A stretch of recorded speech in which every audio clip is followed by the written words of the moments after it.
Wings of Fire, An Autobiography, Aval Packer Jainilabdeen Abdul Kalam Part-09. Whence I settled down at the Schwartz High School, Ramanathapuram, the enthusiastic 15-year-old within me re-emerged.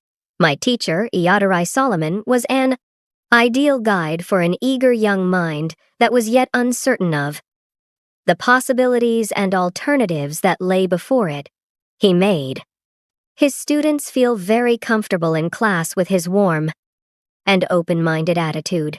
He used to say that a good student could learn more from a bad teacher than a poor student from even a skilled teacher. During my stay at Ramanathapuram, my relationship with him grew beyond that of teacher and pupil.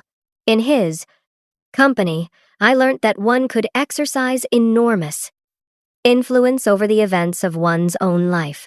Iyadarai Solomon used to say, to succeed in life and achieve results, you must understand and master three mighty forces: desire, belief, and expectation.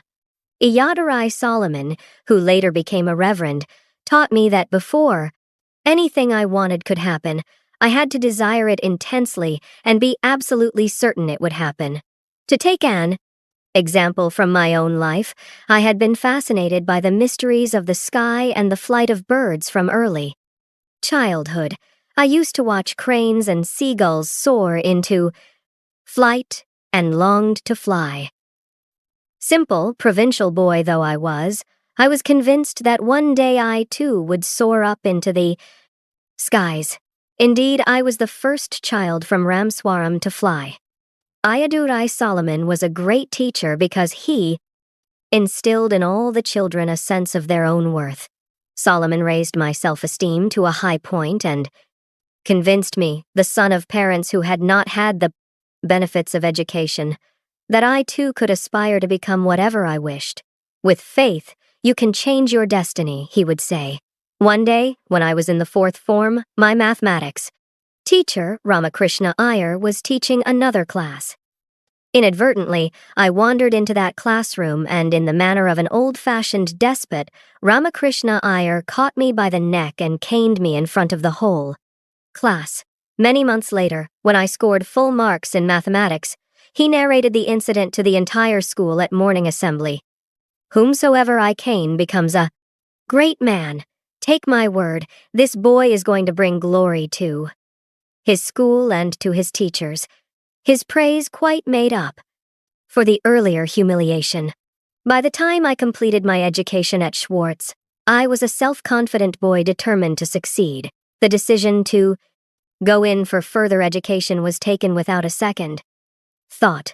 To us, in those days, the awareness of the possibilities for a professional education did not exist. Higher education simply meant going to college. The nearest college was at Tiruchirappalli, spelled Trichinopoly those days, and called Trichy for short. In 1950, I arrived at St. Joseph's College, Trichy, to study for the intermediate examination. I was not a bright student in terms of examination grades, but, thanks to my 2 buddies back in Ramswaram, I had acquired a practical bent of mind.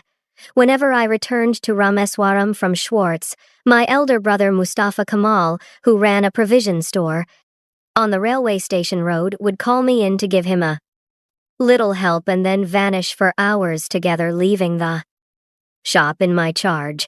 I sold oil, onions, rice, and everything else. The fastest moving items I found were cigarettes and bidis. I used to wonder what made poor people smoke away their hard-earned money. When spared by Mustafa, I would be put in charge of his kiosk by my younger brother Qasim Mohammed. There I sold novelties made of seashells. At St. Joseph's, I was lucky to find a teacher like the Rev. Father T.N. Sequeira.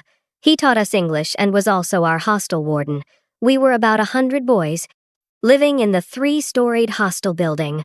Rev. Father used to visit each boy every night with a Bible in his hand. His energy and patience was amazing. He was a very considerate person who took care of even the most minute requirements of his students. On Deepavali, on his instructions, The brother in charge of the hostel and the mess volunteers would visit each room and distribute good, gingerly oil for the ritual bath. I stayed on the St. Joseph's campus for 4 years and shared my room with 2 others. One was an Orthodox Iyengar from Srirangam and the other a Syrian Christian from Kerala. The 3 of us had a wonderful time together.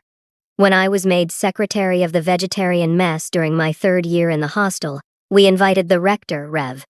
Father Calathil, over for lunch one Sunday. Our menu included the choicest preparations from our diverse backgrounds.